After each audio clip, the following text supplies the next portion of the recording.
Vamos a hablar en esta ocasión de un periodo evolutivo para todo ser,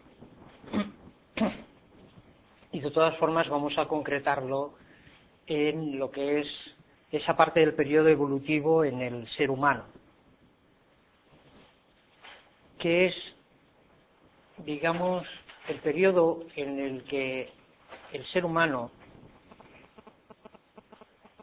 al empezar a plantearse la posibilidad de que haya algo más, algo que va más allá de simplemente el mundo físico, empieza a construir lo que llamamos el templo interno. ¿Qué es ese templo interno?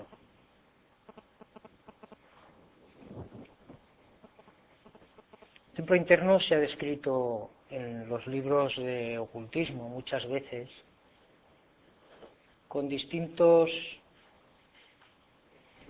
significados, con distintas explicaciones, pero al fin y al cabo todas ellas vienen a matizar de un modo u otro, más o menos directamente, más o menos indirectamente, que el templo interno es el propio ser, uno mismo, algo que uno mismo va construyendo poco a poco. No es algo externo a nosotros, sino que es una parte de nosotros mismos. Es ese trabajo, esa mejora de la personalidad, ese crecimiento que nos lleva a muchas cosas. No solo a interesarnos más por lo espiritual, no solo a llegar a alcanzar algún día a percibir los mundos internos, sino a una transformación integral del ser humano.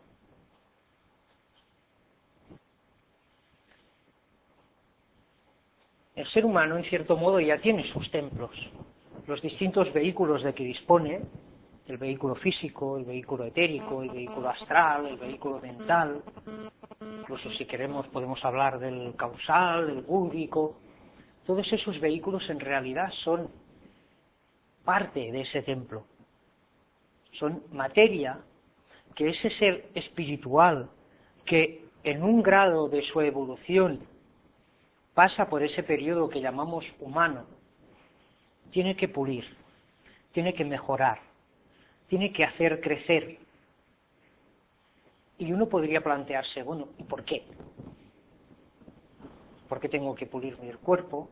Podemos entender a nivel cultural hoy en día pues que el cuerpo físico tiene que estar limpio, pero ¿y los otros cuerpos? ¿Por qué tengo que pulir esos cuerpos? No se podría preguntar eso.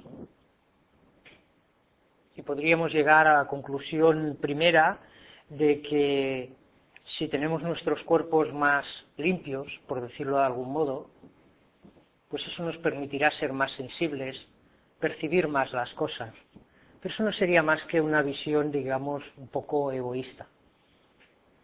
El ser humano tiene que trabajar ese templo interno, del cual sus vehículos son materia y del cual todos sus vehículos que ha ido construyendo a lo largo de distintas encarnaciones son piedras.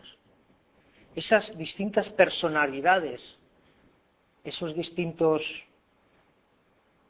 personajes que el actor, que es el ser, va interpretando a lo largo de las edades, son las piedras que el ser humano tiene que trabajar, las piedras que hay que pulir y que le servirán en la construcción de ese templo. Ese templo, en cierto modo, es su aportación al todo. Si el ser humano consigue afinar al máximo, y de hecho esa es una de sus responsabilidades, sus vehículos a la totalidad del universo, está colaborando en la mejora de esa totalidad del universo. ¿Y cómo empezamos esa depuración, esa limpieza, que no solo es una cuestión espiritual, sino que también tiene una trascendencia a nivel de la salud, no solo a nivel de salud del propio ser humano, sino a nivel de la salud global. Si yo estoy enfermo, la humanidad completa está enferma. Si todo el mundo se procurase de mantener sus cuerpos sanos, si sus pensamientos fueran sanos, si sus emociones fueran sanas, si fuese completamente libre, como nos hablaba Krishnamurti de la libertad del ser, si fuésemos completamente libres, difícilmente tendríamos enfermedades. Consecuentemente, si hablamos de que la construcción de ese templo interno, de ese templo, de esa aportación que nosotros como ser espiritual hacemos al universo, al Creador, a Dios, a la totalidad, si yo me esfuerzo, si uno se esfuerza por estar sano, está haciendo un aporte a la totalidad. Un aporte a la totalidad, primero, de la familia humana. Segundo, del logos planetario, del planeta. Si yo tengo unos pensamientos sanos, puros, tengo un cuerpo sano, educo mi cuerpo físico, educo mi cuerpo de deseos, educo mi cuerpo mental, si trato de mejorar en todas mis formas, en todos mis pensamientos, lo que estoy haciendo es transmitir una vibración al resto del sistema y al más inmediato, que en nuestro caso es nuestro logos planetario, la Tierra. Estoy impregnándola de una vibración distinta. Esta vibración distinta, de buenas a primeras, será captada por mis hermanos, por otros seres humanos.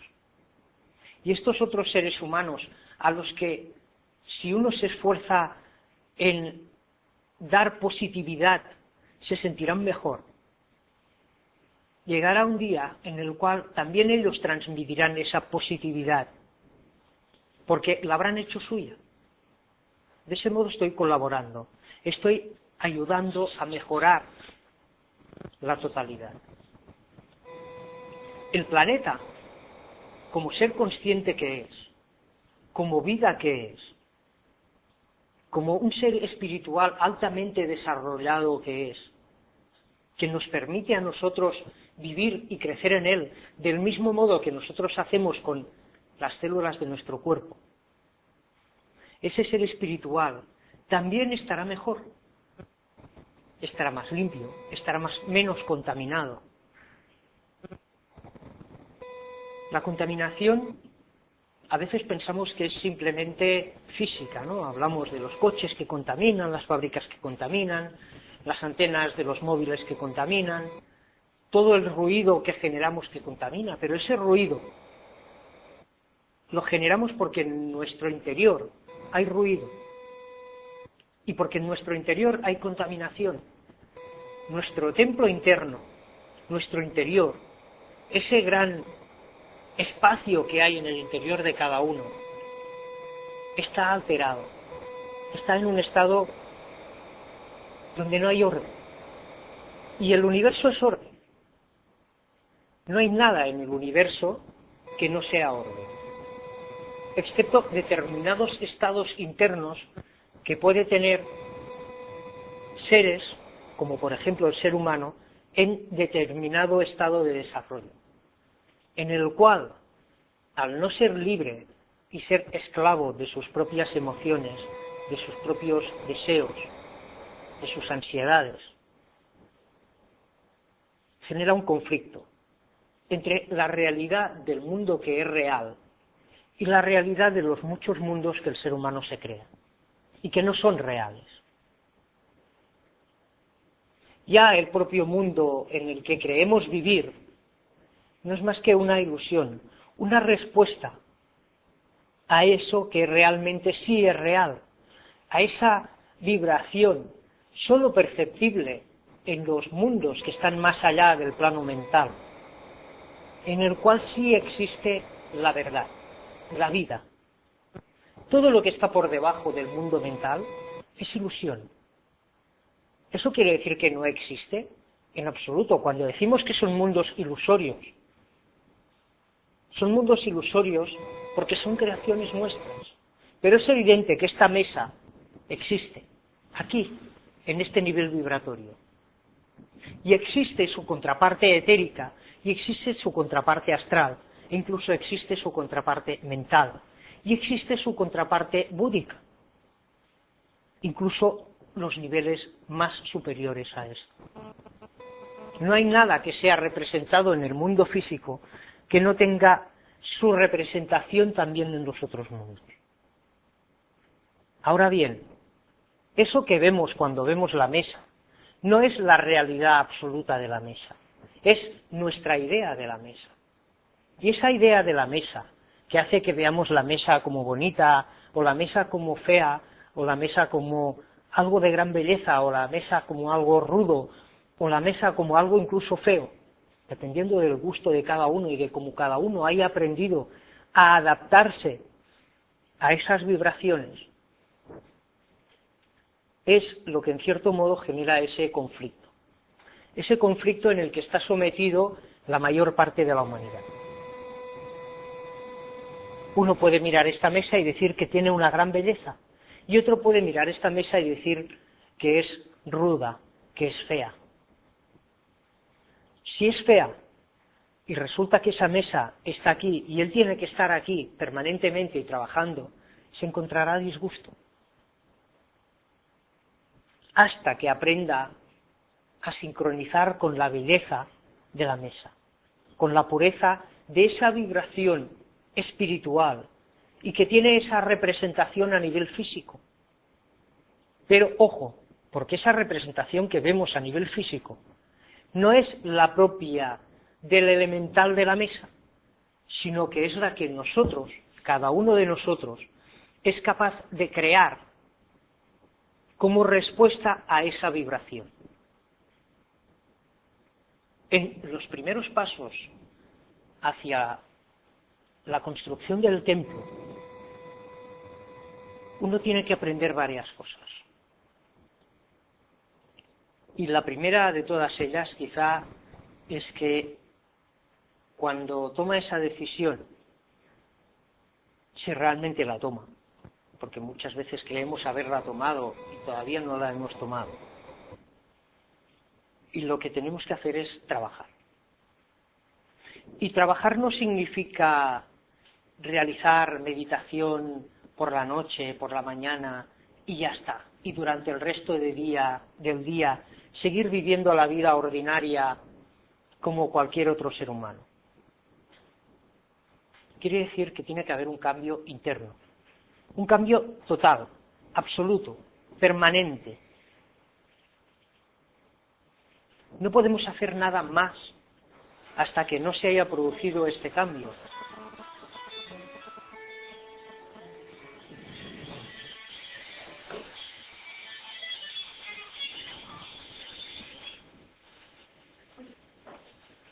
No podemos ir más allá. Es necesaria una transformación en esos primeros pasos.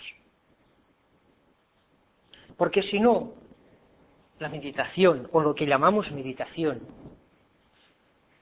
que más bien es no contemplación, es concentración o reflexión, esos ejercicios que están escritos en varios libros de ocultismo, ejercicios que en su momento pues pudo dar Bitter, pudo dar Max Hendel, pudo dar Alison Bailey, pudo dar Annie Besant, o pudo dar cualquiera de esos grandes maestros que tuvimos durante el siglo pasado. Esos ejercicios, si son realizados de forma repetitiva, de forma mecánica, pueden terminar incluso siendo un impedimento para la evolución. Hay que hacerlos cada día, como si fuera el primer día que se hace. Tiene que ser fresco. Y para poder llegar a eso, ¿qué hay que hacer? Tiene que haber esa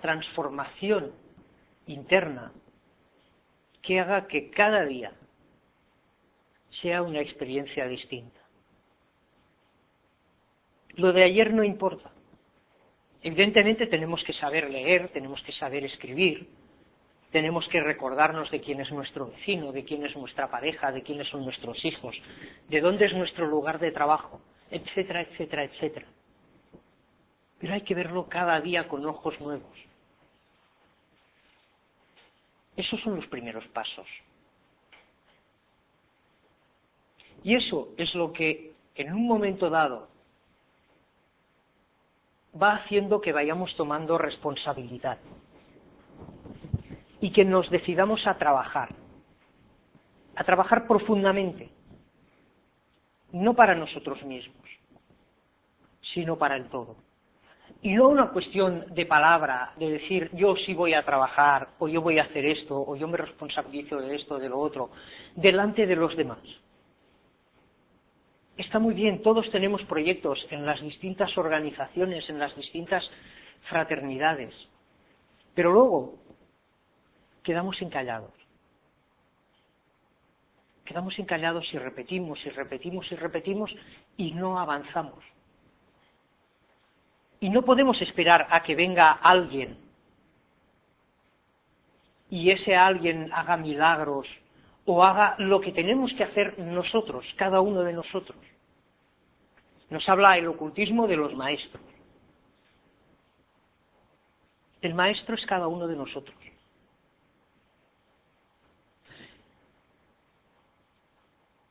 Los maestros, Moria, Kutumi, todos esos maestros, evidentemente existen, pero existen porque son una parte de nosotros. Es una imagen que nosotros creamos de una vibración determinada. Y esa vibración determinada está dentro de nosotros. Por eso vemos a los maestros, cuando conseguimos verlos, claro. Del mismo modo, también vemos a nuestros hermanos cuando esa vibración, que es más próxima, está dentro de nosotros. Sabemos que el mundo está muy poblado de mucha cantidad de gente, pero simplemente lo sabemos, los hemos visto todos juntos. ¿Por qué no hemos visto toda la población mundial junta? ¿Os habéis reflexionado eso alguna vez? No es una cuestión de espacio, es una cuestión de que todas las almas encarnadas y las no encarnadas no están dentro de nosotros todavía. Aún no hemos llegado a ese estado de comunión, a ese estado de unidad, capaz de ver a todas las almas humanas del planeta, e incluso no solo del planeta, porque podríamos llegar más allá, reflejadas dentro de nosotros mismos. Eso, poco a poco, cuando vamos descubriendo todas esas cosas, cuando vamos descubriendo esa primera unidad, primero con los seres humanos, luego con nuestros hermanos los animales, porque es lo mismo, en un estado inferior evolutivo, pero es lo mismo. Si llegamos a ese estado de percepción, que es una piedra más en nuestro templo interno, ¿quién va a ser capaz de cometer el crimen para luego poder comer a un hermano menor? Es una cuestión de reflexión, es una cuestión de crecimiento interno. No es dejar de comer carne porque Max Hendel o Lee Peter o Besant o Alice Bailey nos dijeran en algún momento que había que dejar de comer carne. Si yo dejo de comer carne porque alguien ha dicho que tengo que dejar de comer carne, pero tengo el deseo de comer carne, es mejor que siga comiendo carne. Hasta que me dé cuenta de lo que estoy haciendo. Y entonces dejaré de una forma natural de comer carne. Del mismo modo, cuando vaya empezando a hacer esos pasos hacia el templo, de los cuales el primero puede ser acercarse a una escuela, a una fraternidad. Pero ese es solo el primer paso. Después me iré dando cuenta de muchas otras cosas. Pero ¿qué nos pasa a los seres humanos? Que a veces, cuando damos ese primer paso, y como rige en nosotros la tranquilidad en el sentido de gandulería, porque no quería decir palabras rudas, ya creemos que porque hemos dado ese primer paso tenemos todo hecho. Entonces esperamos a que salgan líderes, como sucedió en las épocas antiguas, o no tan antiguas, porque si hablamos del siglo pasado tampoco es tan antiguo, que salgan líderes que nos guíen y nos dicen lo que tenemos que hacer. Pero eso se terminó. Eso se acabó. Cada uno de nosotros debe ser el líder del resto de la humanidad. Y puede trabajar a través de su yo, a través de su interior, a través de la construcción de su templo, que al fin y al cabo es el templo de toda la humanidad, y es el templo del logos planetario, y es el templo del logos solar, y es el templo de toda la creación. A través de eso, a través de ese esfuerzo único, personal, interno, permanente, que uno se convierte en su líder. Y si estamos esperando a que venga alguien a hacer milagros, a decirnos cómo debemos actuar, a decirnos qué debemos hacer, a decirnos cómo tenemos que mejorar nuestras organizaciones, nuestras fraternidades, a decirnos cómo vamos a salvar al mundo, estamos equivocados. El mundo lo tenemos que salvar entre todos. Todos y cada uno de nosotros es una pieza indispensable de ese gran templo. Podemos ver una piedra y decir, ¡oh, qué templo más bonito! Pero es una piedra.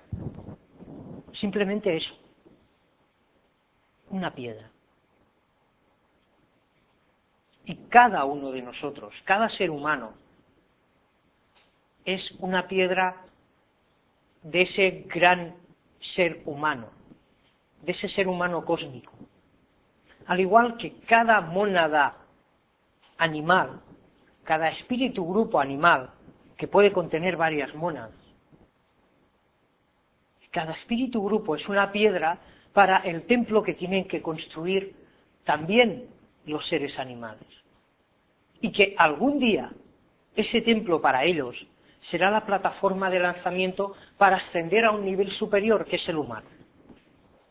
Lo mismo para nosotros.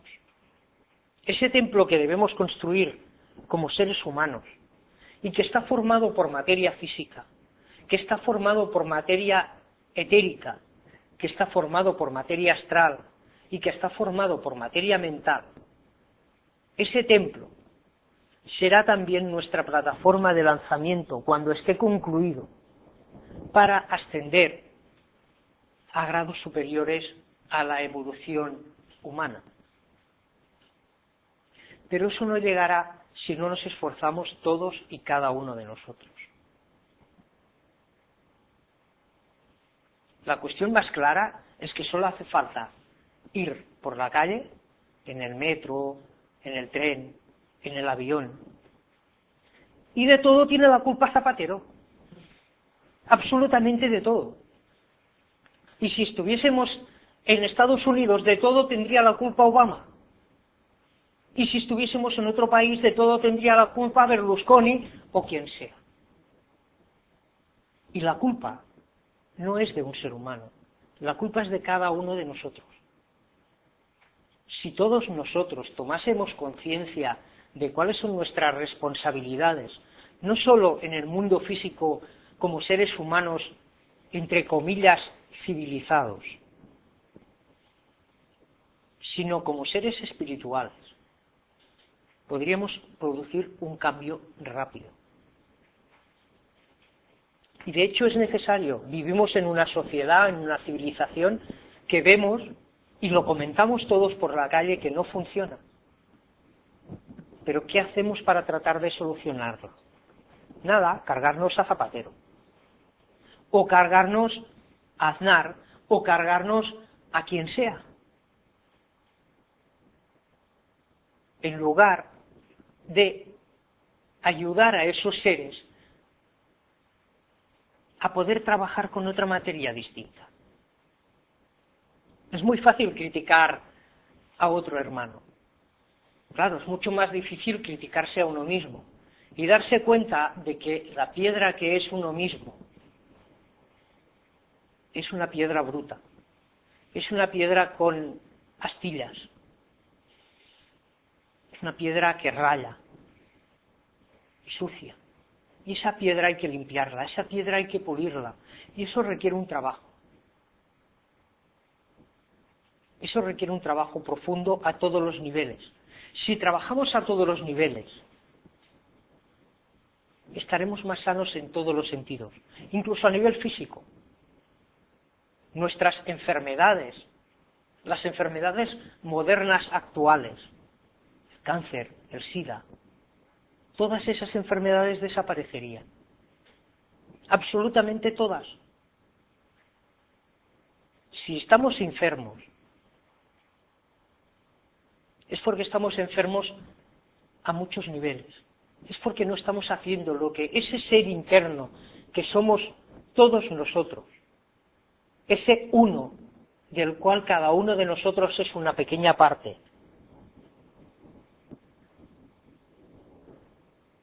cada parte de ese ser no somos capaces de cumplir sus deseos. Por contra, creemos ser seres independientes el uno del otro, separados el uno del otro, y que podemos ir en contra del universo. Entonces, ¿qué pasa? Empezamos a hacer cosas que van en contra de lo establecido. Y esas cosas que van en contra de lo establecido generan enfermedad. A todos los niveles. No solo enfermedades físicas, enfermedades emocionales, enfermedades mentales.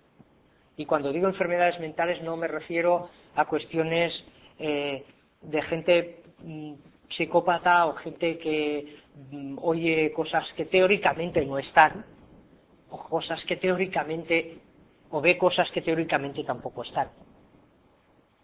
Habría que ver si muchos de los que se les tacha de ver visiones, realmente están viendo visiones o los ciegos son el resto. Y lo que le está pasando a ese ser es que no comprende lo que está viendo. No me refiero a ese tipo de lo que llamamos enfermedades mentales, sino que me refiero al mal pensar. Eso es una enfermedad mental. Pensar negativamente, cosa que acostumbramos a hacer la mayor parte del día. Pensamos mal de todos nuestros hermanos, siempre pensamos lo peor. Eso es una enfermedad mental de la humanidad. ¿Y cómo salimos de esta? Pues con esfuerzo, con constancia, con la determinación, con la firme determinación de trabajar y de asumir nuestras responsabilidades. Y hasta que no hayamos hecho eso, no podemos dar ningún paso más. Tenemos todos los libros de ciencia, tenemos todos los libros de ocultismo, tenemos todo el conocimiento. Pero si no somos capaces de aplicar todo eso, de nada sirve. De nada nos sirve habernos leído todos los libros que hay en la biblioteca, en la de aquí, de la Sociedad Teosófica, que es bastante voluminosa. De nada nos sirve. Si somos incapaces de tomar esa firme determinación de trabajarnos internamente todo el día, todo el resto de nuestra vida, es simplemente adquirir conocimiento por adquirir conocimiento. Es ese primer paso que hemos dado de decir, yo voy a pertenecer a la sociedad teosófica, o a la escuela arcana, o a la fraternidad Rosacruz, o a la masonería. O es igual, o voy a ser agnóstico, o voy a ser lo que sea. Ese es el primer paso, pero no basta, no es suficiente. Hay muchas personas que llevan 20 años dentro de una organización de ese tipo. Si en 20 años no ha habido cambios internos reales, es que algo no estamos haciendo bien, aunque nos duela.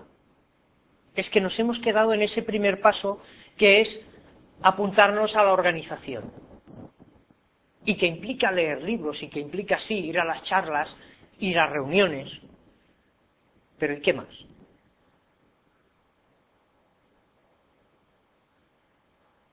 ¿Qué más? ¿Dónde está el trabajo interno del que nos hablan esos libros? ¿Dónde están esos cambios profundos que debe hacer el ser humano cuando está meditando, cuando está trabajando? Si hacemos esos cambios, si toda la gente que está filosóficamente vinculada con alguna organización realiza esos cambios internos, si lo hiciésemos, las salas, cuando diésemos conferencias, cuando diésemos charlas, cuando hiciéramos cualquier tipo de trabajo, estarían repletas de gente. Porque esa vibración atraería a otras personas. Indudablemente.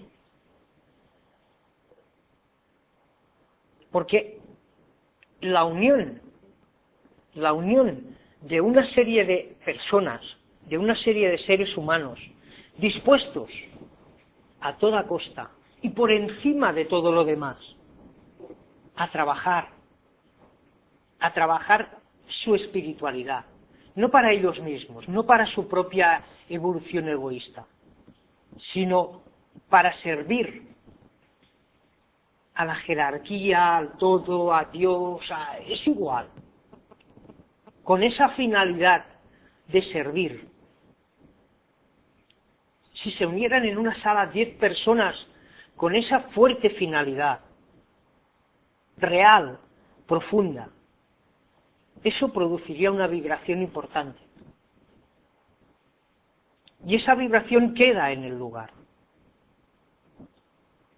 Y si cada una de esas personas, al salir a la calle, siguiera manteniendo esa vibración impregnaría a las personas que le rodean y haría que esas personas evolucionasen más rápidamente. No recuerdo en qué libro era, creo que era, no sé si era Bitter o Besant, que describían eso, que cuando un ser está cerca de otro ser que ha andado un poco más en el camino, queda impregnado por las vibraciones de ese otro ser que ha andado un poco más en el camino, que ha dado un paso más. Ya no hace falta ni siquiera hablar de iniciados, sino ese ser que ha tomado compromiso consigo mismo y que en ese momento de tomar el compromiso consigo mismo, es el momento en el que realmente ha adquirido ese grado que en ocultismo llamamos probacionismo. Simplemente ese ser, si eso es real, si eso no es un compromiso para sentirse mejor y para sentirse superior, sino si eso es una firme voluntad de trabajo, crea una vibración a su alrededor, que todos los que en algún momento están a su alrededor quedan impregnados por esa vibración. Y cuanto más tiempo están a su alrededor, más impregnados quedan por esa vibración. Esa vibración es la que sirve como microondas para pulir esa piedra que es el otro, a la vez que le sirve a uno mismo para pulir esa piedra que es uno mismo. Y esa vibración es algo que solo se produce cuando hay esa determinación absoluta. Es el primer paso. Hasta que no se ha hecho este primer paso, no podemos andar el segundo. Ni siquiera podemos hablar del segundo. Sería peligroso. Primero tiene que haber esa determinación absoluta. Los que estamos vinculados al ocultismo a veces hemos dicho que hay gente que va a la iglesia de cualquier religión, ahí practica los ritos, pero luego cuando sale fuera es como si se olvidara de lo que ha hecho dentro de la iglesia. En el ocultismo pasa lo mismo. Ser un ocultista o ser un esoterista, llamémoslo como querramos, es una forma de vida integral que debe ocupar las 24 horas. Todos, o casi todos, porque hay quienes no, pero casi todos, tenemos nuestros problemas en el trabajo, con las parejas, con los hijos, con los padres, con la familia, con la hipoteca, con lo que sea. Pero cada cosa que hacemos, cuando hemos tomado esa determinación, cada cosa que hacemos debe ser hecha con visión espiritual. Ya no debe ser hecha desde la personalidad, sino que ese primer trabajo, ese primer paso, es el tratar de desvincularse de la personalidad y ver las cosas como un todo integral, como un ser espiritual. Entonces, todas esas otras cosas que son superficiales, aunque del mismo modo que hemos dicho antes que la mesa aquí en el mundo físico es muy real, y si uno golpea fuerte puede ocurrir dos cosas, lo más seguro es que se rompa la mano, o la segunda es que rompa la mesa. Y es real, y el dolor va a ser real. La hipoteca también es real, y todos los problemas que podemos llegar a tener también son reales. Pero si todo eso lo vemos desde la espiritualidad, desde la pureza, absolutamente todo, entonces el mundo cambia. Cambia para nosotros y automáticamente cambia para el resto. Para nosotros más, porque somos quienes hemos hecho el esfuerzo. Pero para el resto también cambia un poquitín, porque todos somos uno. Somos una célula de ese gran ser humano cósmico. Y si una célula cambia, si una célula cancerígena en un momento se vuelve una célula positiva, puede hacer que otra célula también se vuelva positiva y que ese cáncer que tiene ese ser humano remita, desaparezca. Y estamos hablando del cáncer en ese caso del ser humano cósmico. Es esa transformación. Los primeros pasos. El primer compromiso real y absoluto.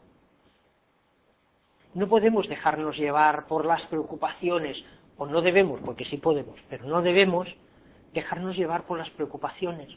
Debemos aprenderlo a ver todo, absolutamente todo, con gran belleza. Tenemos aún gran cantidad de prejuicios, y muchas veces más las personas que estamos vinculadas a movimientos esotéricos. De algún modo es como si lo material fuese malo y solo existiera lo espiritual. Eso es un error. Esta mesa de aquí no existiría si no hubiese su contraparte astral, su contraparte mental y su contraparte búdica. Y por tanto, eso que vemos en forma de mesa es la representación a nivel físico de la belleza de lo superior. Cuando miramos una figura humana, sea de hombre, sea de mujer, sea de niño, sea de un anciano, sea de una anciana, debemos ver belleza, no suciedad, sino belleza. Entonces comprenderíamos que todo es belleza.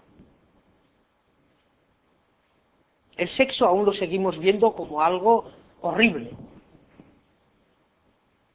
Y además se nos ha dicho en algunos libros de ocultismo que eso priva del trabajo de los chakras superiores y de la clarividencia y del acceso a los mundos internos. Lo que priva de eso es la suciedad, no el amor. El amor en ninguna de sus manifestaciones. La suciedad que cada uno de nosotros tiene dentro de nosotros. El hacer algo que sentimos es sucio, eso sí nos priva. Eso sí bloquea nuestras glándulas de percepción interna, nuestros chakras.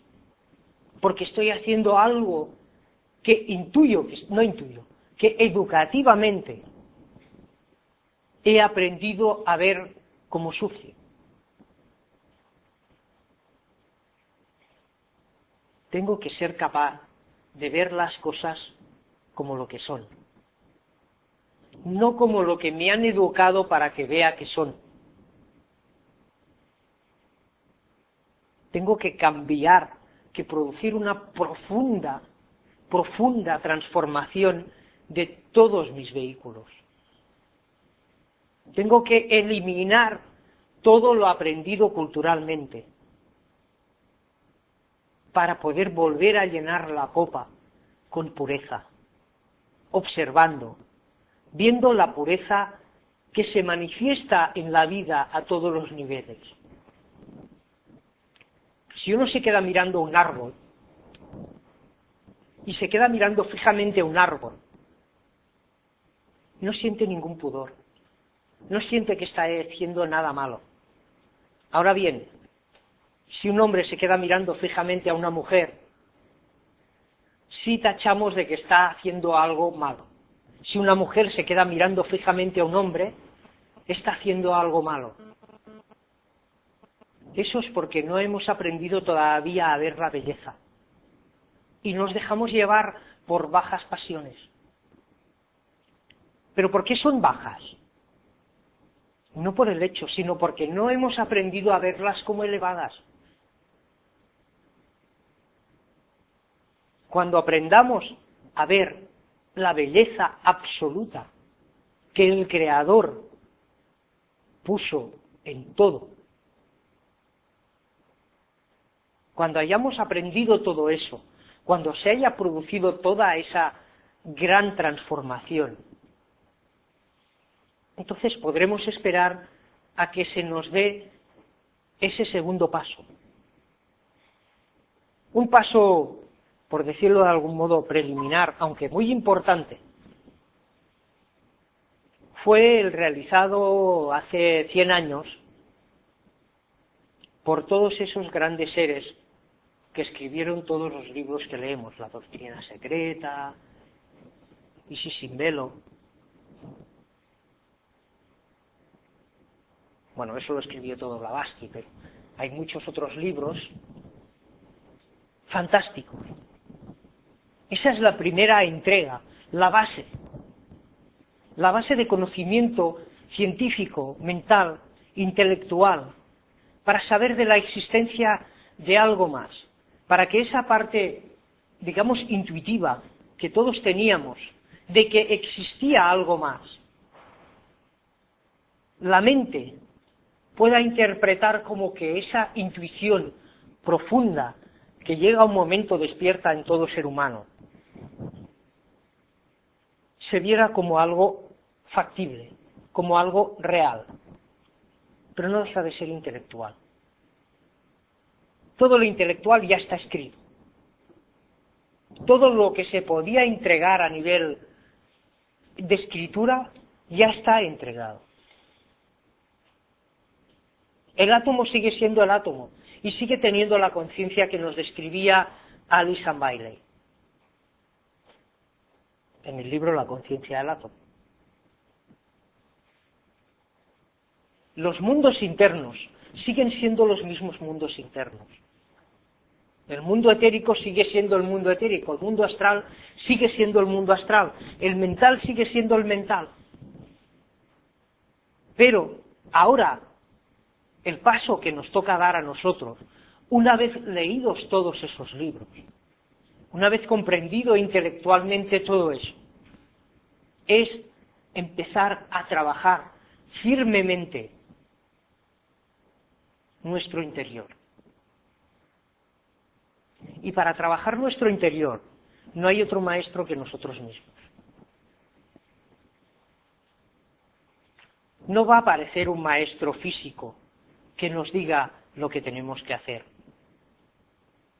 No porque no exista, sino porque ese otro paso que debemos dar no se puede mencionar con palabras.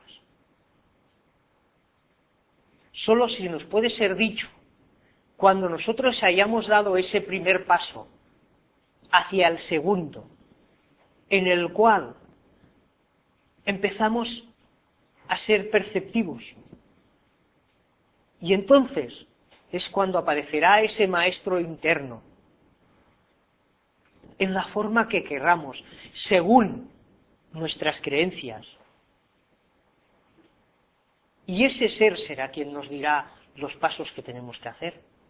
Pero ese ser es una representación de nosotros mismos. Pero hasta que no seamos capaces de tener unos cuerpos suficientemente finos, sutiles, atentos, sensibles, como para percibir el sonido del universo, estaremos como estamos ahora. Hablando, leyendo, dándole vueltas y vueltas y vueltas y más vueltas, pero en el mismo lugar que estábamos hace 40 años, o 50. Solo, única y exclusivamente, cuando seamos capaces de ser conscientes de cuál es nuestra responsabilidad y dejemos de esperar milagros, los milagros se van a producir. Lo demás, sí, uno puede hacer milagros, puede hacer cosas, puede mover objetos a distancia, puede hablar con el espíritu grupo de unos patos y decirles lo que tienen que hacer. Pero ¿de qué sirve todo eso de cara a los demás? Absolutamente de nada. Porque en un primer momento, ese ser va a decir, oh, fijaos lo que ha hecho. Pero al poco, su mente racional va a empezar a pensar que ha sido un truco, o que fue fruto de la casualidad.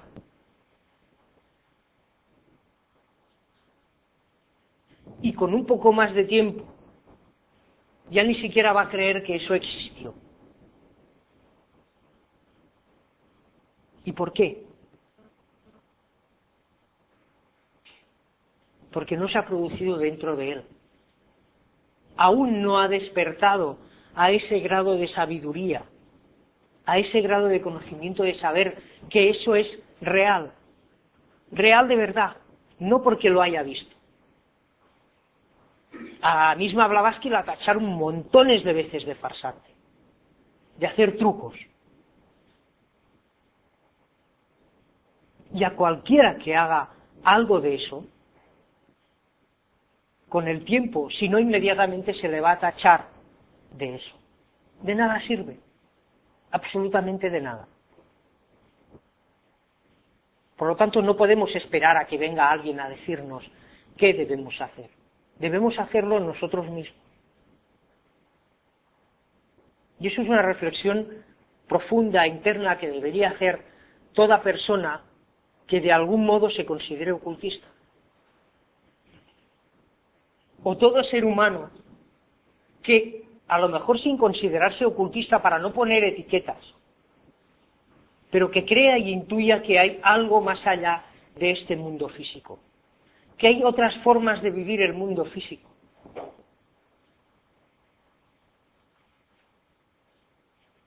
Creo que fue aquí que mencioné en la última charla que el mundo físico es un lugar de extrema belleza y que si no somos capaces de ver esa extrema belleza es porque aún no la hemos desarrollado dentro de cada uno de nosotros. Esa belleza y pureza de los mundos superiores al mental está aquí también. Simplemente hace falta que la veamos, que seamos capaces de ver, de amar a cada uno de los seres humanos, de amar a cada árbol del planeta, de amar a cada flor, a cada pájaro, a cada átomo del aire, a cada nube. Cuando hayamos desarrollado dentro de nosotros el amor, ese amor que se escribe con mayúsculas, entonces estaremos preparados y entonces empezaremos a ver los mundos internos y nos sorprenderemos de que siempre han estado allí, siempre los hemos estado viendo, pero no nos dábamos cuenta. Y no nos dábamos cuenta porque estábamos rodeados de ruido. Es como cuando de fondo está sonando una preciosa melodía y estamos distraídos con nuestras percepciones mentales, con nuestros pensamientos negativos, con nuestras trifulgas internas y no oímos eso. Como cuando llegamos a casa, encendemos el televisor, lo dejamos encendido y ni siquiera lo oímos. Si no oímos ese ruido que sale del televisor o de la radio, ¿cómo vamos a oír esa finura, esa melodía cósmica tan sutil y tan preciosa? Solo llegaremos a ese silencio única y exclusivamente cuando realmente decidamos emprender ese trabajo. Y decidir emprender ese trabajo tiene consecuencias, buenas y malas, porque en el momento en que empezamos a tomar esa determinación de dar esos primeros pasos, todo se va a acelerar. Y ese karma, esa deuda que como seres humanos tenemos con nosotros mismos y con el resto del universo, se va a acelerar. Y va a caer con más determinación encima de nosotros. Pero no como negatividad, porque ya hay quienes están pensando en negatividad, sino como algo positivo. Ese es el cambio y transformación que tenemos que aprender a hacer. A ver eso que a la personalidad le produce dolor, como una bendición, sin ser masoquistas, No quiere decir que digamos, oh, gracias por todo ese dolor, sino gracias por la oportunidad que el universo nos brinda de pagar nuestras deudas. Cuando pagamos una deuda económica a otro, por un lado nos duele, pues, me he quedado con menos dinero, pero por otro descansamos, kármicamente igual. Entonces, gracias por poder pagar, gracias por poderme librar de eso. Para saber qué pasos hemos dado, podríamos a intentar averiguar con qué dureza creemos que nos trata la vida. Porque en los primeros pasos hay muchas cosas que limpiar. Y quizá una recomendación sería aprender a ver todo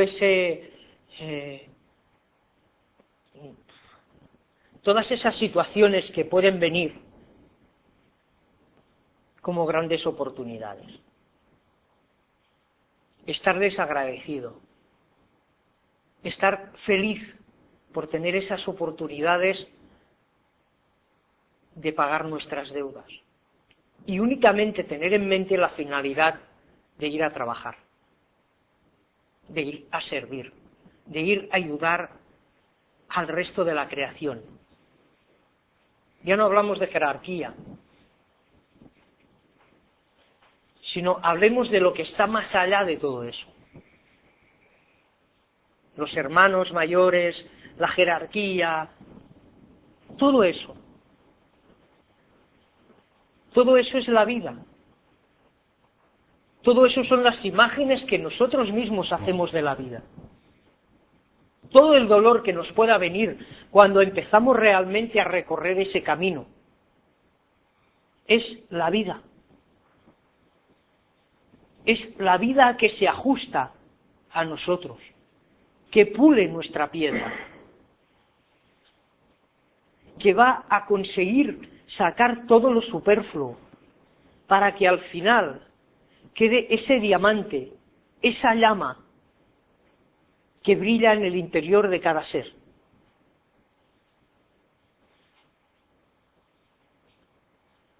Y como nos hemos identificado con la piedra y nos creemos ser la piedra, nos va a doler, porque nos van a quitar trozos.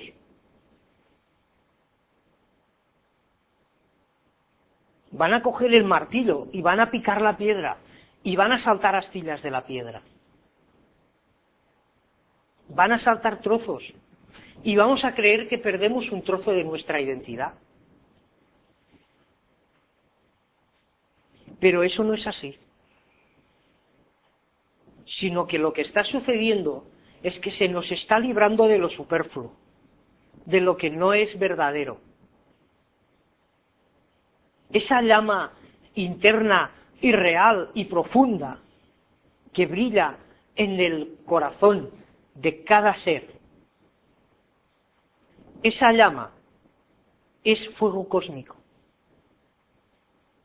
Es una sola llama.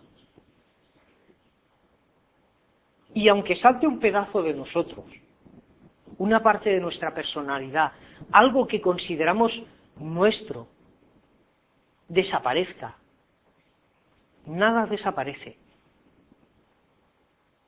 Todo queda en la unidad de ese fuego cósmico. Y cuando lleguemos al paso siguiente, que es tomar esa conciencia de la unidad de ese fuego cósmico, del cual nosotros somos una pequeña chispa, nos daremos cuenta de que todo aquello que habíamos creído perder, no lo hemos perdido, simplemente estaba mal ordenado. Y el universo se ha encargado de poner cada cosa en su lugar, de crear el orden perfecto que nosotros habíamos desordenado. Y como nosotros mismos lo habíamos desordenado, al decidir nosotros empezar a trabajar correctamente, es necesario que eso se ordene. Y primero tenemos que empezar por ordenar lo nuestro. Y el universo, la jerarquía, Dios, el Creador, el Tao, Krishna, Buda, es igual el nombre, va a ayudarnos a que eso se ordene. Y cuando tengamos eso ordenado, entonces podemos esperar empezar a realizar otros trabajos. Pero el primer trabajo, el primer paso hacia el templo, es ordenar lo que le corresponde a cada uno. Y eso nadie lo puede hacer por nosotros.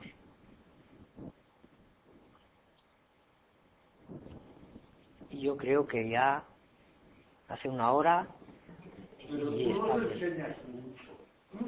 Lo digo de verdad.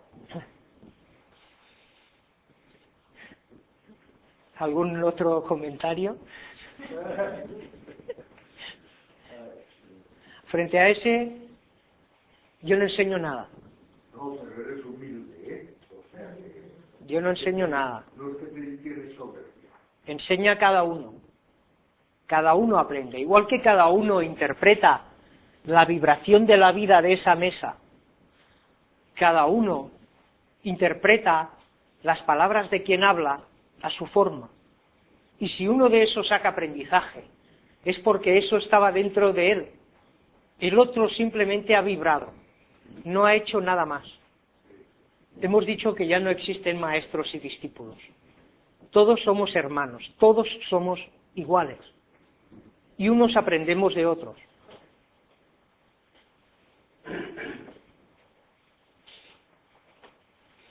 Si no tenéis más comentarios... Sí, que hay hombre. Y por eso yo pienso, siguiendo la epístola esa mundial, que hemos que orar por los demás, incluso por Zapatero, ya que ya no digo nada. Yo empezaría por decir que lo primero que hay que hacer es conocerse a sí mismo. O sea, conocerte a ti mismo, así comprenderás lo que tienes en común con todos los demás. Pero luego, con respecto a lo mucho que dice que lo primero que hacemos nosotros, se le puede dar orientación. Y esa orientación la tenemos cada una de las personas. Esa orientación viene dada por 5 puntos, que son alma, karma, pecado, destino y vida. Y eso se puede conocer. Hay personas que lo pueden orientar a esa persona para que vea su parte positiva y su parte negativa. Y la misión está en cambiar esas partes negativas por las partes positivas. Pero eso en ninguna escuela, ni la teosófica, ni la Rosacruz, ni ninguna. Y ese es el problema que hay en la gente. Yo soy partidario de orientar a las personas. Una vez que tengan su orientación, pues que trabajen con respecto a la negatividad. Por favor, ¿qué me dices? Padre predilecto, la puerta del templo de Delfo. Hombre, conócete a ti mismo y conocerás los dioses y los restos. Pues no es difícil que yo me conozca. Porque no querrás de conocerse. Y hombre, lo trabajo, pero... Porque no querrás de conocerse. Pero no me... Y lo que dicen los sabios estos, lo siento. Yo les digo a usted que si no lo quiere, es porque no lo quiere conocer. Lo trabajo. Claro, pues es un facilito, ¿eh? Hay digo, puntos que son alma, karma, regalo divino, destino y vida. Y esos tienen sus positivos y sus negativos. O sea, que está el regimiento de la tierra. No sé si la decía o no la decía. Lo que no lo queremos es escuchar. En eso último estoy de acuerdo, en lo que no queremos es escuchar. Porque tal como dice él... Tenemos ojos y no vemos, tenemos oídos y no oímos, y tenemos entendimiento y no entendemos. Pues no tenemos ni fe, ni oír, ni entendemos. Y ese es el tema, y ese es el mal que parece la Eso que ha dicho él es exactamente una realidad. Por eso he dicho yo que no podemos esperar a grandes seres que nos digan el qué, sino que tenemos que verlo nosotros mismos. Porque como él dice, toda esa información que cada uno de nosotros como ser humano requiere para dar ese paso que tenemos que dar, está delante de nuestras narices. Pero si no queremos verlo, por mucho que venga un gran iniciado, que venga quien sea, no nos lo va a hacer ver. Porque si uno mismo no quiere verlo, si yo quiero ser ciego, ¿quién es el otro para despertar? Hasta que yo no quiera realmente despertar, cuando yo quiera despertar, me voy a dar cuenta de que el universo entero me está dando mensajes, me está dando la información de lo que tengo que hacer para conocerme. Cuando yo me vaya conociendo, cuando yo vaya puliendo esa piedra y por tanto vaya conociendo lo bueno y lo malo que tengo, entonces estaré dando los primeros pasos hacia el tiempo. Yo siento es deber al ser particular, lo que nosotros somos, como deudor y como culpable. Más bien somos acreedores de algo que obtendremos en sufrimiento. Obtendremos cuando nos unamos al absoluto. Entonces, esa es la imagen que vienen de muchas religiones de vernos. Tenemos que ver como deudores o como culpables. Yo no la comparto. No, es que no somos deudores ni culpables. Pero tú has dicho. Parte de tu conocimiento, por ejemplo, has dicho que la deuda, que la oportunidad de pagar la deuda, que tenemos los culpables de la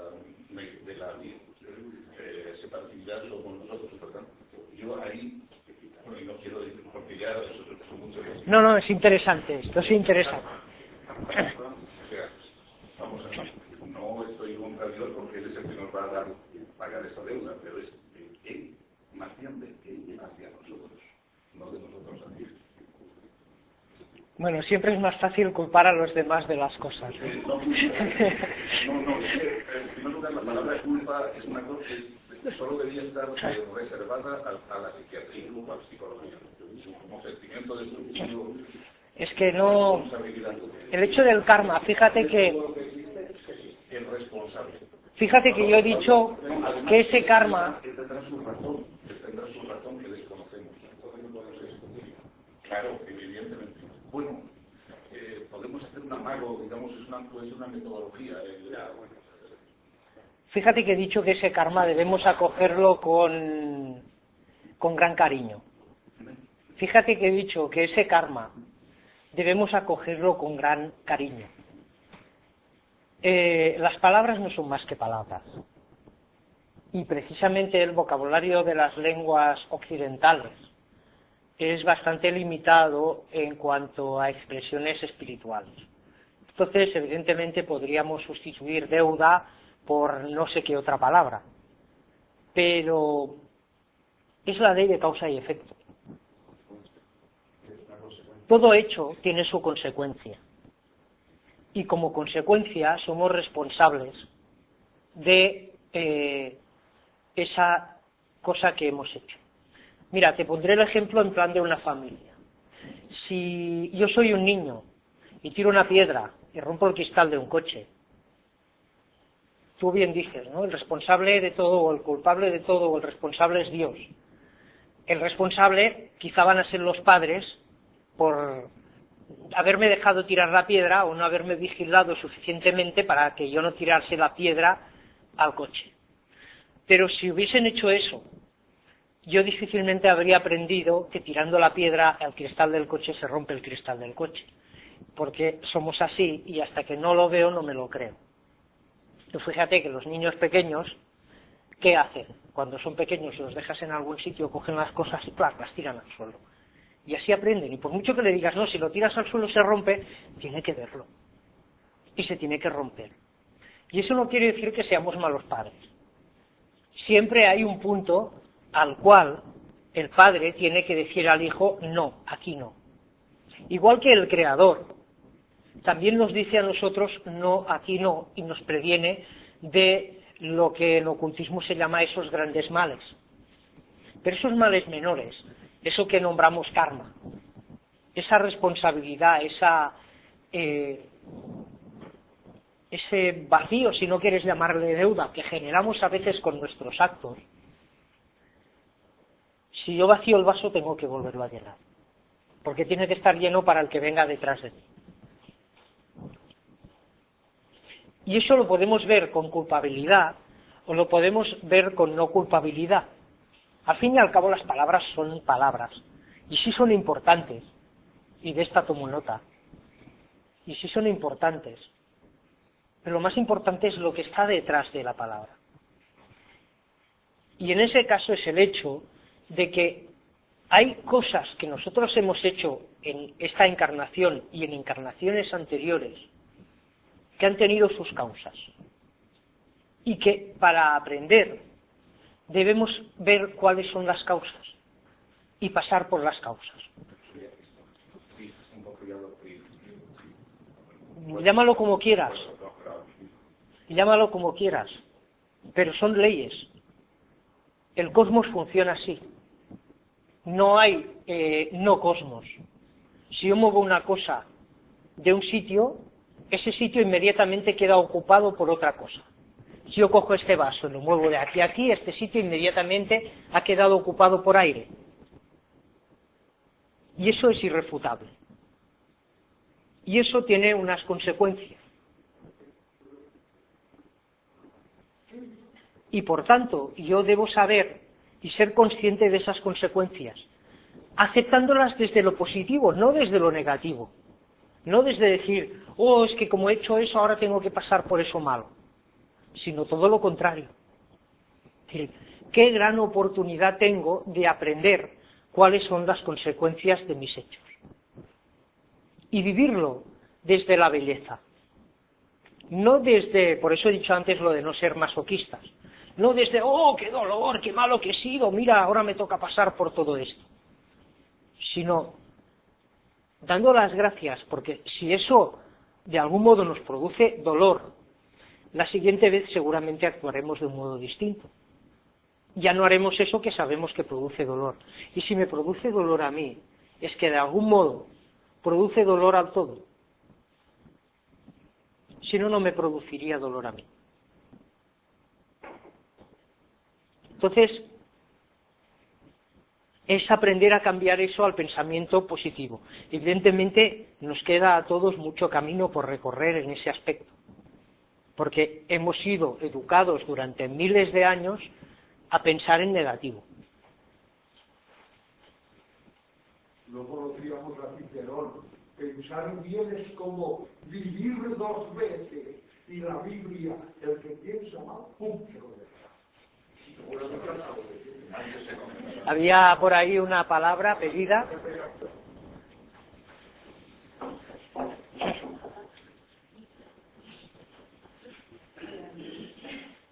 Se te ha ido. Bueno, era un poco cuando este señor que ha traído ya algunas de las cosas que ha dicho, muchas de las cosas que tú has dicho yo estoy totalmente de acuerdo. Y una muy importante es el aceptar de la vida, ¿no? Y el aceptar las circunstancias, y el aceptar que cuando en ti hay un cambio interior, a veces no sé por qué, bueno, sí que sabes por qué, ¿no? Pero tus raíces como que se quitan del suelo y todo, es un big shock, ¿no? Un gran shock que te queda como, wow, ¿qué ha pasado aquí? Hoy tu vida cambia totalmente. Y entonces un poco también, desde mi experiencia de vida, un poco el aceptar, el trabajar sobre el amor incondicional, muy difícil. Luego también cuando ha hablado de mirar al maestro, yo creo que en esta vida uno viene, como el Señor ha dicho, que comparto a una de las cosas que él decía, aunque no quiero expresarlas de la misma manera, yo creo que uno viene con cosas muy marcadas en su vida, ¿sí? Cosas que no se pueden cambiar de alguna manera y que a un nivel más espiritual hemos nosotros elegido traer con nosotros, ¿sí? Pero luego sí que creo que en esta vida y en esta generación y en estos momentos hay maestros que llegarán a nosotros. Y a lo mejor no solo un Jesucristo que va a aparecer, o a lo mejor hay varios que van a venir a Jesucristo en estos momentos en la tierra por los cambios que la humanidad estamos sufriendo, ¿no? Entonces yo creo que es importante que el reconocer que vamos a ir conociendo a gente a lo largo de nuestra vida que realmente pues sí nos van a aportar algo, ¿no? Desde nuestras familias, por mucho, empezando por ahí, ¿no? Desde donde nacemos hasta gente que está acudiendo a estos caminos, ¿no? Y que luego algunos se van y les deseas todo el bien, por supuesto, y todo el amor, ¿no? Y sigues en tu camino y otra gente aparece y alguna sigue contigo pues nada y otros no, ¿no? Pero sí que creo que es importante reconocer que siempre va a haber gente, ya ves maestros, ya ves gente que van a ayudarte en tu crecimiento personal. Evidentemente, yo cuando decía eso me refería a los maestros de los que se habla en el ocultismo, que no quiere decir que no estén en el mundo, sino que quiere decir que lo que no podemos hacer es esperar a que acudan a nosotros para hacer el trabajo. Maestros, todos somos maestros y todos somos discípulos. Si todos somos maestros y todos somos discípulos, quiere decir lo que tú acabas de decir, que vas encontrando personas en la vida, porque al fin y al cabo todos los que estamos ahora encarnados como seres humanos llevamos millones de años evolucionando y por tanto todos somos maestros a la vez que todos tenemos mucho todavía que aprender. Y por tanto vamos a encontrar otras personas que nos van a enseñar muchas cosas. Incluso un niño pequeño de meses o de años te puede enseñar gran cantidad de cosas. Y no por la evolución que tenga ese niño en concreto, sino por la evolución que tiene como ser. Todos los niños pequeños nos pueden enseñar grandes cosas. No hace falta que sea un ser espiritual súper desarrollado. No hace falta que seamos capaces de ver. Pero ese ser capaces de ver quiere decir que ese maestro que nos hace ver somos nosotros mismos. Uno mismo es el que ve, es el que se da cuenta. Y eso es el maestro interno, el que te ayuda a ver. Y a eso me refería yo cuando decía que no esperemos a que vengan grandes iniciados o grandes maestros, como pudo ser Jesús o Buda o tal o cual, que evidentemente los hay. Y puede ser que los haya encarnados en ese momento en la tierra. Pero ¿qué más da si probablemente los volvamos a crucificar? ¿O no? Porque si viene ahora uno y dice que tiene determinadas facultades y que tiene tal y que tiene cual, lo más probable es que la mayoría, incluso la mayoría de los que leen libros de ocultismo, digan, ¡buah! Vaya payaso, o vaya farsante. Si ya sucedió hace 100 años con Blavatsky, con Bitter, con Besant, con todos ellos. La mayoría de ellos fueron acusados de farsantes, de 1000 historias. Blavatsky, cuando Besant le dijo que quería ser su discípula, le dio todos los escritos de diario que había, criticándola a ella, y diciendo que si era todo lo que era. Dijo, toma, léete esto, si cuando te hayas leído todo eso sigues teniendo interés en mí, ven y hablamos. Besant se lo leyó y dijo, voy a hablar con Blavatsky para ser su discípula, o para aprender de ella. Y si ahora viniera Jesús y hiciera lo mismo que hizo en su época, la gran mayoría de la humanidad, no digo determinadas personas, pero la gran mayoría de la humanidad, lo volvería a crucificar. Aunque no nos gusta aceptarlo y pensásemos que no, que si volviese Jesús lo identificaríamos. Ahora estamos en la sociedad teosófica. Si volviera Besant o volviera Lipiter o volviera cualquiera de ellos y dijera yo soy tal o yo soy cual, ¿qué diríamos? Seamos sinceros. Que está chalado. La mayoría de nosotros. Entonces, eso es una parte de conocernos a nosotros mismos. Y evidentemente hay hermanos, hay maestros, todos los hermanos, todos. Es que hasta una mosca puede ser un maestro. Hay un escrito muy interesante de Paco Natcher sobre una mosca que le enseña cosas. No me acuerdo cuál es el nombre del escrito. La mosca enemiga de la pena de muerte. Incluso una mosca puede ser un maestro, con todo el respeto a las moscas, que son seres vivos que tienen el mismo derecho a evolucionar que nosotros, aunque a veces se pongan por encima de los libros y no nos dejen leer, como pasa en esa historia. Toda la vida es maestra, y toda la vida a la vez es aprendiz. A eso me refiero, a que lamentablemente dentro de las escuelas espirituales la gente en lugar de trabajar firmemente hace 4 cosillas y luego espera a que venga alguien a resolverle la papeleta. Me refiero a eso, no a que no haya personas que han dado un paso más en el camino y que en un momento dado puedan explicar cosas y enseñar cosas. Pero si ya en los mundos internos grandes seres espirituales hacen que uno se sienta como un igual, esos maestros cuando están aquí en la tierra van a hacer lo mismo. No van a ir de grandes maestros, sino que van a tratar de hablar con las palabras más entendibles posibles, con la terminología más suave, más vana, para que cualquiera, incluso un niño pequeño, pueda entenderlos. El problema no es de esos maestros, el problema es que nosotros seamos capaces de ver que delante de nosotros tenemos no a un maestro, sino que tenemos a una parte de la vida que nos enseña.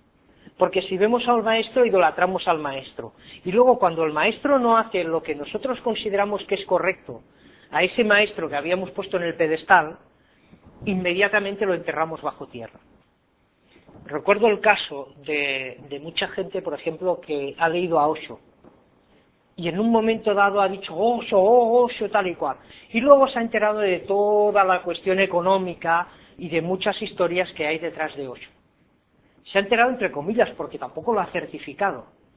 Es decir, alguien le ha dicho, o por algún lugar le ha llegado, que Osho tal, que Osho cual. Entonces resulta que ese gran maestro que le había enseñado tantas cosas está enterrado bajo tierra. Eso es idolatración.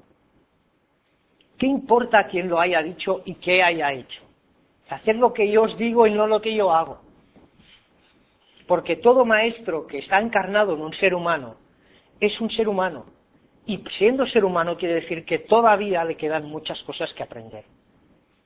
Y si nos vamos a la Biblia cristiana, Jesús llega al templo, se enfada, saca el cinturón y empieza a desmoronarlo todo. ¿Dónde está el maestro allí? Pierde los papeles, como cualquier ser humano. Y el perder los papeles también tenemos que asumir que es una realidad del ser humano. A mí me ha chocado siempre, cuando no conocía las enseñanzas, que en ninguna obra teatral, en ninguna novela, hay nunca un personaje suelto. No se ha llamado la atención. Y uno dice, claro, es que si hubiera un personaje suelto, no hubiera puesto. ¿Para qué? Todos los personajes de cualquier obra tienen alguna relación grande o pequeña con la trama y con el desenlace. Son necesarios para el argumento. Bueno, pues el autor de nuestra drama de Dios se va a saber hacer bastante mejor que nosotros. Por lo tanto, los personajes que aparezcan en nuestro drama tienen un papel. Claro, es saber interpretar al nuestro para su obra, su vida, y ellos han de interpretar el suyo para la nuestra. Por lo menos yo lo veo así. Hay un gran papel para cada ser humano, para cada uno de nosotros como ser humano en el plan divino. Pero para que se nos pueda dar ese papel, primero tenemos que hacer los papeles más, digamos, banales. Para, en una obra de teatro, poder llegar a ser el protagonista, primero hay que haber pasado por haber hecho muchos papeles secundarios. Y llegará un día en el cual estaremos preparados, habremos aprendido y podremos ser el protagonista. Dentro del ocultismo, dentro de las escuelas ocultistas, hay gente que espera ser el protagonista sin haber hecho los pequeños papeles. Y espera que venga un gran ser y le diga, tú vas a ser protagonista de no sé qué. Y no. Pero estás hablando ahí del viejo sistema, que está muerto para mí. Para ti, Sí. pero no para la mayoría. No, yo creo que para la mayoría. Yo creo que hay una gran mayoría ya que está despertando y que eso ya se ha caído. Y los que se queden con eso, yo creo que lo que están haciendo es, de alguna manera, negarse su dignidad, negarse su parte del plan divino, negarse que somos todos parte del uno y siendo todos parte del uno y parte de fuente de Dios, como lo queramos llamar. Sí, entonces, yo creo que pero también a veces las palabras, como, sí, a veces es más la palabra creyente, y a lo mejor ahora, en el nuevo, lo que yo llamo la nueva época que viene para la humanidad, es no tanto la mente, es más el corazón, y es más, pues eso, trabajar contigo, pero trabajar corazón tampoco es necesario haber leído todos los textos, o muchas veces en palabras y en textos, esta mente. Y yo creo que el hombre ha perdido un poco la conexión de los corazones de cada uno y el reconocimiento de que podemos llevar el pelo diferente, podemos llevar gafas, ser negro, blanco, pero hay algo dentro de nosotros que es igual y es divino, y eso está en el corazón solamente, creo. Sí, pero eso que dices de que ese cambio ya es mayoritario, si ese cambio fuera mayoritario, el mundo sería distinto de cómo No, es. quiero decir a nivel de personas que han despertado ya y están en cambio espiritual. ¿Sí? No a nivel, sino claro, cómo está el mundo, cómo está y eso, ¿no? Pero creo que el reconocimiento de, yo en mi opinión, que la gente está viendo que hay más que sentir y hay más que estar alerta de nuestro corazón, ¿sí? Sí. No tanto y tanto en mente. Ese es un despertar global, que por suerte mucha gente está empezando a tener, pero en el que digamos que ahora alguna parte de la humanidad y cada vez más está empezando a despertar intuitivamente a lo que el ocultismo ha venido diciendo durante milenios. Entonces, ese despertar que es natural y normal en el ser humano es un despertar todavía preliminar. Si hablamos dentro de las escuelas de ocultismo, hay un problema dentro de las escuelas de ocultismo. Y es que la escuela de ocultismo siempre ha ido, hasta ahora, siempre ha ido por delante de la humanidad. Entonces, llega el momento en el cual la humanidad, como tú dices que es el antiguo sistema y el nuevo sistema, la humanidad en muchas cosas se adelanta a las escuelas de ocultismo. Se adelanta. Entonces, ese papel que realizaban esas escuelas, que realizaban determinados seres humanos, los cuales ese despertar intuitivo que tiene la humanidad, pero que todavía les falta muchas cosas, no quiero concretar qué cosas porque sería una discusión larga, no discusión sino una reflexión larga. Luego faltará esa parte, esa tarea de, ¿cómo te diría? Digamos que es un camino por trillar.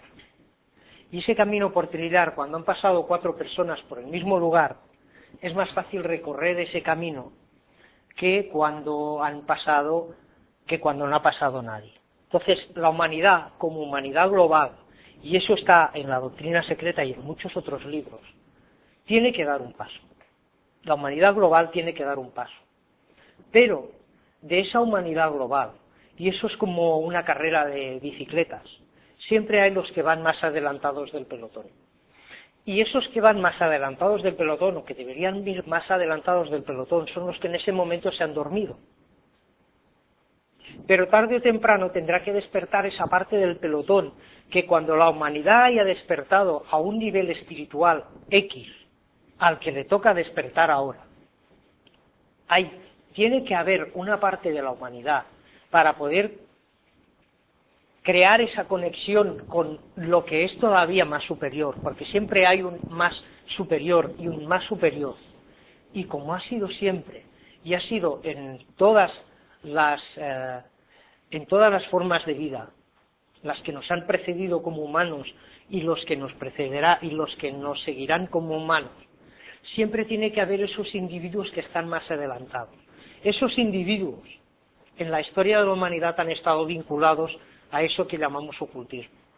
Y el problema es que en ese momento esas personas parece que se han perdido.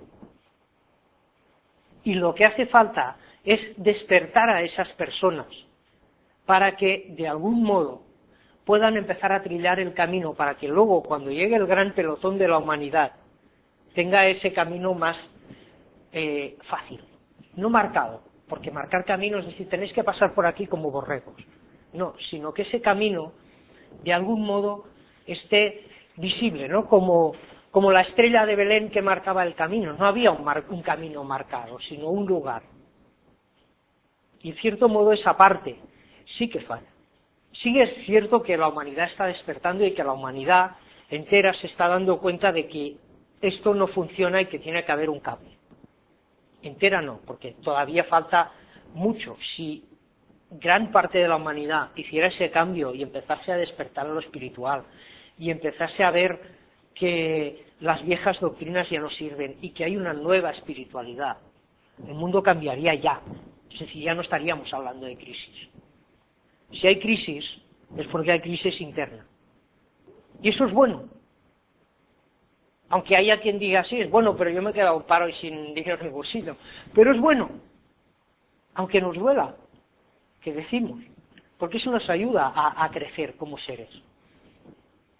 Y cuando toda la humanidad haya dado ese paso y nos demos cuenta de que debemos ser más espirituales, pero ser espirituales de verdad.